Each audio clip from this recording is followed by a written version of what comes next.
Yeah, hi folks. Now, I never thought I'd ever hear myself saying Australia is as bad as New Zealand. In fact, I think Comrade Dan's Victoria is even worse than Comrade Ardern's New Zealand, and that's really saying something. Anyway, today I'm going to play two clips from The Outsiders last Sunday, starting with Communist Victoria.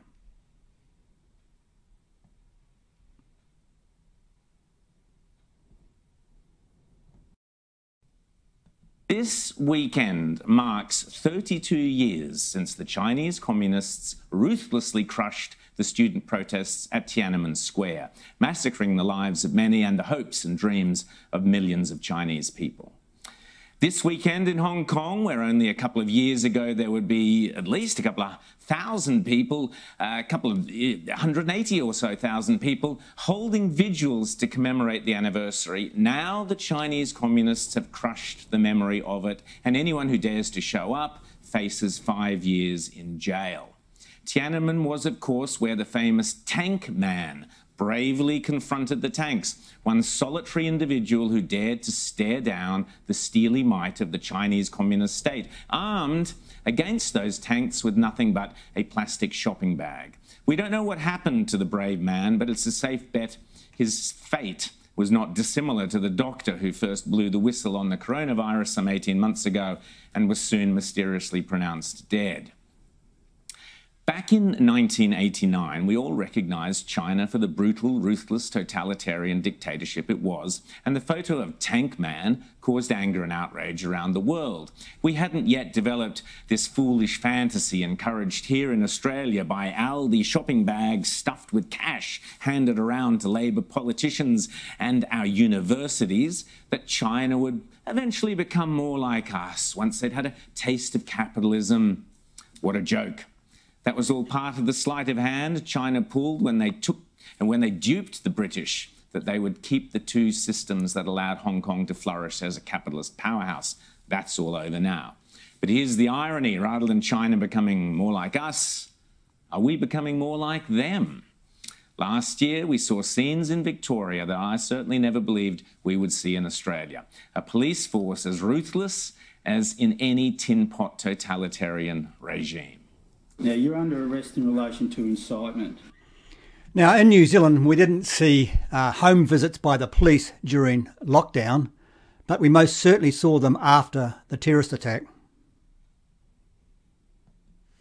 Incitement? Yeah. Now, you're not obliged to say or do anything, but anything you say or do may be given evidence. Excuse me, incitement for what? What on earth? Excuse me, what on earth? Just put your phone down. Can you, record this? I'm in my pyjamas. What's this? An ultrasound in an hour. Yeah, she's pregnant, so...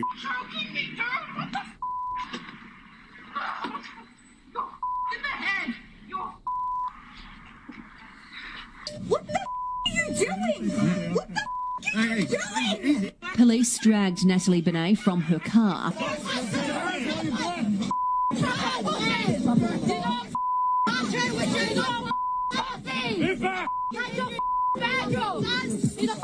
are you arresting her? What's she doing? You've given me direction to move on based on the fact that I don't have a work permit. I have a work permit. You're not following the rules.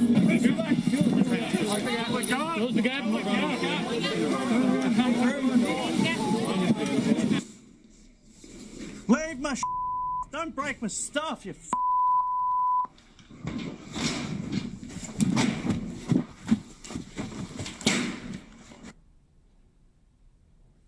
And they broke down the door. The thuggery we have seen from the police, particularly in Victoria during the lockdowns, is chilling and shocked the free world. But it's not only the excessive use of physical force, it is the excessive use of authoritarian power. The police, rather than protecting the citizens, have become an extension of the government of Victoria, protecting the bureaucrats and the politicians, in this case the Labor Party, from facing much-needed criticism and legitimate lawful protest. But it's hardly surprising. This is the same leftist premier, Dan Andrews, who has made no secret of his admiration for communist China. And as long as we come together as comrades, and our LGBT comrades, but the third thing, comrades, Comrades, it was Yusi who went to the Socialist International and said to our mother parties, it is time the Polisario was recognised by our own families. Comrades, then and only then.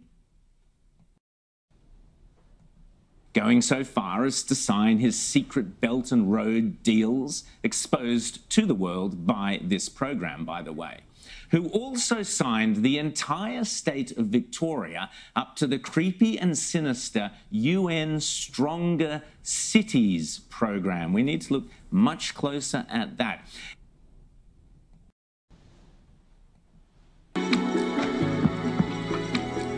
In many ways, COVID-19 crisis and violent extremism is intertwined into a perfect storm.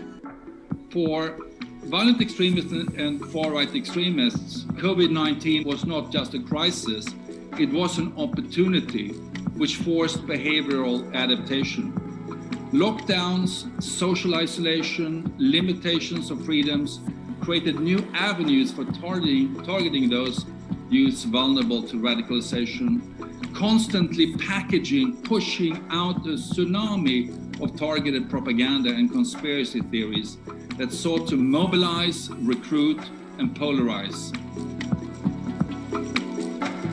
If you look at a definition of extremism, you see the fundamental tension between an in-group and an out-group at the heart of this. And the out-groups that Magnus referred to, minority communities, for example, are increasingly being demonized and vilified by extremist ideologies that are blaming them for the virus, whether it's for the initial spread of the virus or whether it's for, sort of being part of some sort of conspiracy that is at its source.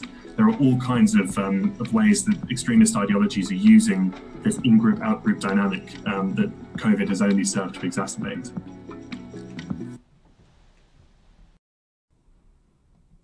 And the same Premier whose total disappearance since before Christmas after a bizarre incident has sparked an increasingly weird and feverish Melbourne rumour mill reminiscent of Soviet-era communism.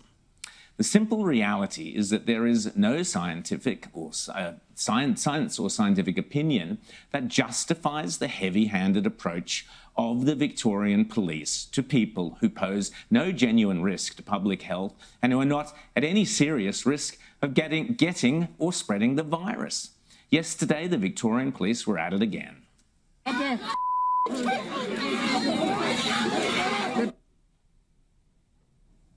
This was at a demonstration against the 4th Victorian lockdown in Melbourne.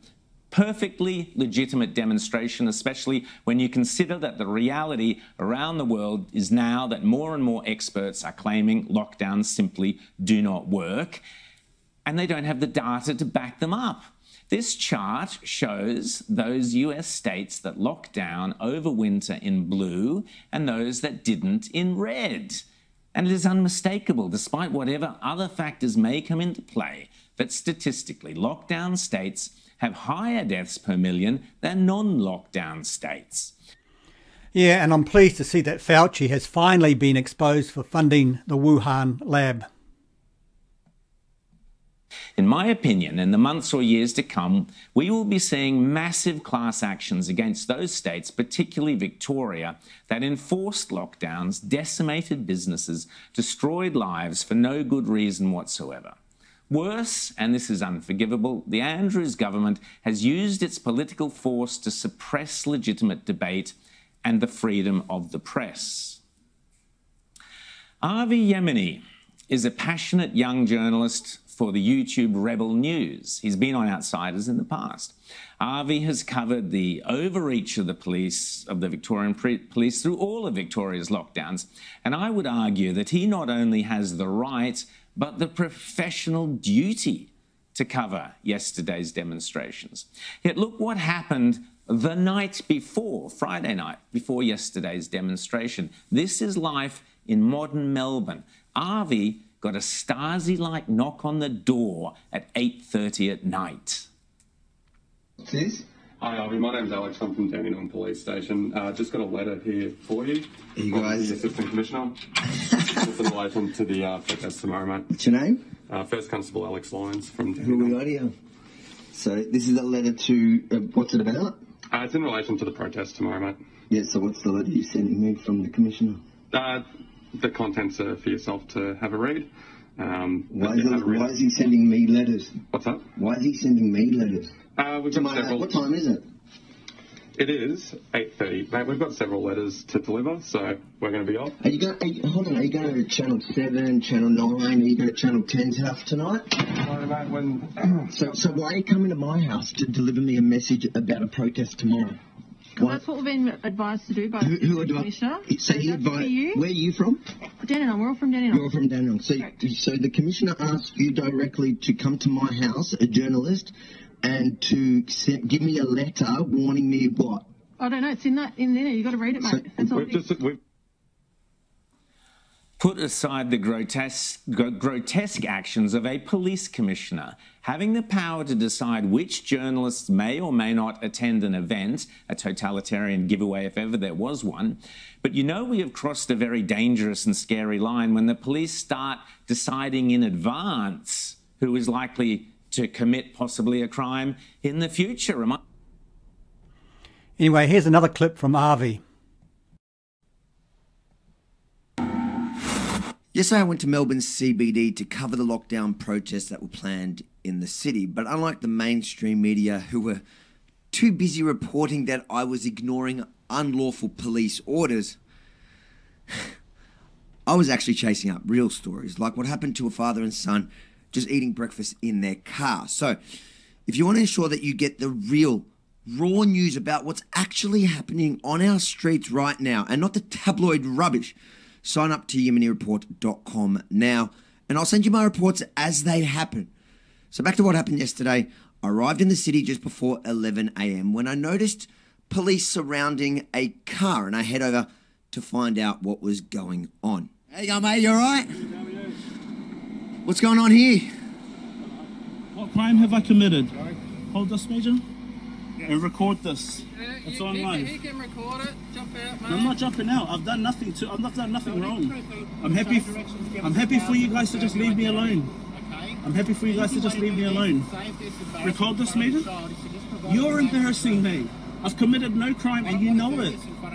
Then leave us alone. Are you the registered owner of this vehicle? Because this vehicle is registered to a Point Cook address. I don't need to answer questions. Which is more than 10 kilometres from where you are at the moment. I don't need to answer questions. You're intimidating people and you're bullying people. What crime have I committed? The registered owner of this vehicle... What crime have I committed? ...lives in Point Cook. What crime have I committed? You're in breach of the Cho direction. So just to understand what happened there, the major crime that warrants the police surrounding the car with a father and young child was eating in a vehicle that was more than 10 k's from its registered address. What's going to happen next? Okay. Go on. What are you doing? Record this, Major. What are you doing? Do not touch my neck, bro. Come out of the car. Don't touch my neck. I've had spinal surgery and I'll sue the shit out of you. Come out of the car. They're forcing somebody out of their vehicle now.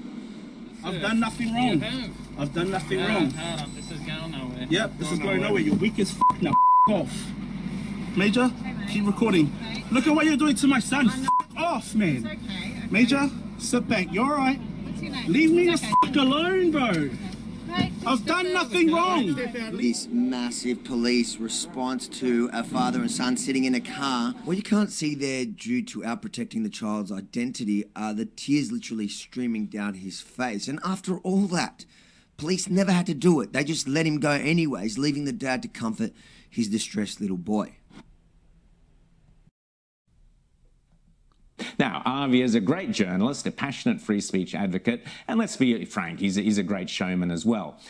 But he knows his rights, and he's not afraid to stand up to the excessive use of police authority. It's not quite as dramatic as the tank man with his plastic carrier bag standing up to the procession of communist tanks, but the principle is identical. Exactly. And now to some more madness in Australia. Let's go straight to Matt Canavan now, a great friend of this show. Matt, great to see you. I hope you I don't want to put Outsiders viewers off their breakfast, but I know that you've taken a fascination in eating bugs. Have you had your bugs for brekkie this morning, Matt? No, I haven't had my brekkie yet. As soon as I finish this, I'm going to make some pancakes for the kids. But some bug pancakes, I won't be slipping any cicadas, crickets if the kids are watching. It's all just going to be flour, caster sugar, eggs and butter. So all those good things. But yes, well, there are some in Canberra guys who are taking a great interest in eating bugs. Apparently, I questioned the CSIRO this week in Senate estimates about their fascination with this. They have seemingly had 16 of their staff, 16 staff, working on an edible insects report. Apparently, Australians spend about $10 million on edible insects at the moment, but that's nothing compared to the $10 billion beef industry we have. But apparently it's worth the focus of our premier industrial science organisation to be looking in how we all should be eating more crickets, cicadas, other insects. 看这个有没有食欲？金蝉、知了猴。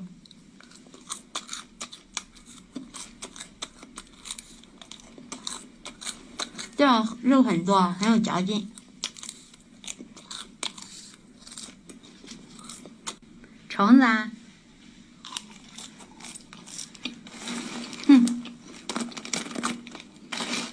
这是高蛋白，特别香。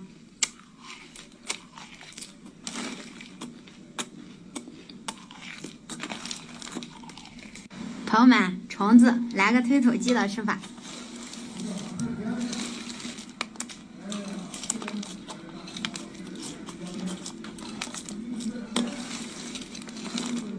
这高蛋白啊，蜈蚣。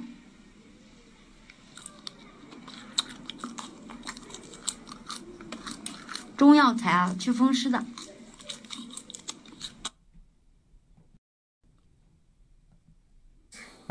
To save the planet, in their words, to reduce global greenhouse gases and protect us all from global warming. I asked the CSIRO officials, there's about 20 of them in the room, I asked them, had any bugs for dinner over the past week?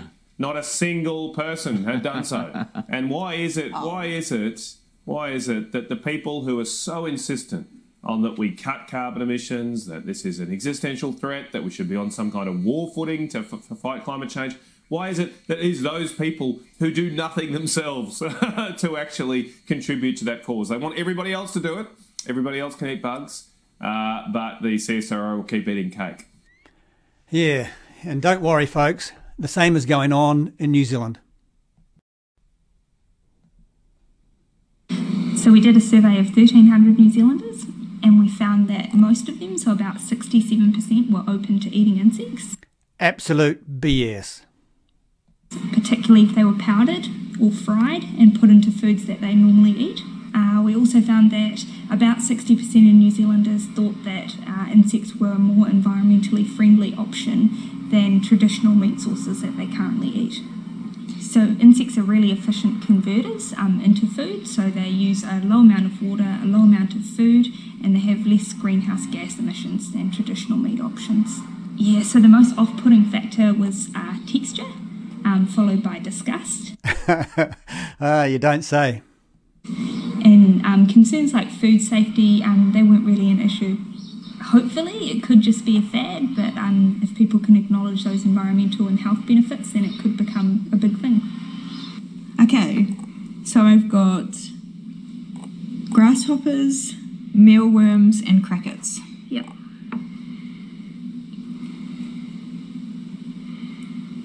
Cricket? Grasshopper. Grasshopper.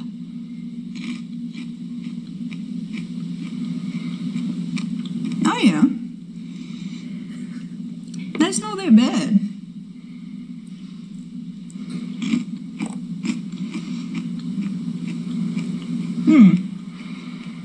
I can see how people could get into this. Yeah, and then she goes off and vomits somewhere.